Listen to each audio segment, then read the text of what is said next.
क्षितिजोत्सव 2025 गेल्या वर्षी क्षितिजोत्सव 2024 नालासोपारा इथे झालं होतं. यावेळेला त्याच्या नेक्स्ट हे पर्व दुसरं हे आपण इथे आज अनुभवतोय. आज 42 संघ क्वालिफाईंग राऊंड मध्ये आहेत आणि 10 ऑगस्टला फायनल होणार आहे. त्याच्यामध्ये 16 संघ असणार आहेत.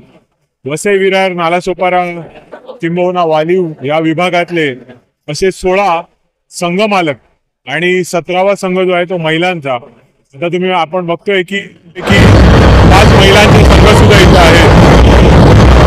साधारणपणे आज सकाळी 8 वाजल्यापासून रात्री 8 वाजेपर्यंत 12 तासामध्ये क्षितिजोत्सव 2025चा आपण अनुभव घेत आहोत आणि त्याची संपूर्ण संकल्पना आपले युवा नेते काढून घ्यायची आहे. कार्यक्रमाची आता कशी काय यामध्ये आता श्रेयस अय्यर देखील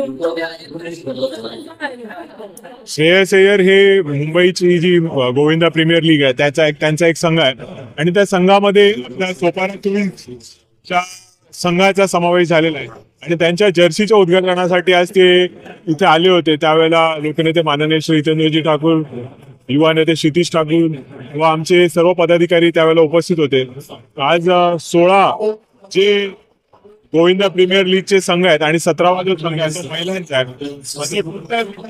17 संघांच्या क्वालिफिकेशन इथे होणार आहे आणि 10 तारखेला हा अंतिम सोहळा ह्याच ठिकाणी नवीन विवा कॉलेजच्या ह्या प्रांगणामध्ये होणार आहे. फर्स्ट टाइम आपण वसई तालुक्यामध्ये किंवा पालघर जिल्ह्यामध्ये अशा प्रकारचा गोविंदा प्रीमियर लीगचा खेळ अनुभवतोय. माझे सहयोगी विकास पाटील, संदीप पाटील आणि मी स्वतः आमची संघ आहे त्याचे तुम्ही जर्सी सुद्धा बघू शकतात. विराट जायंट आणि प्रत्येक संघाला इथे चांगल्या पद्धतीने खेळण्यासाठी वाव दिली जाते.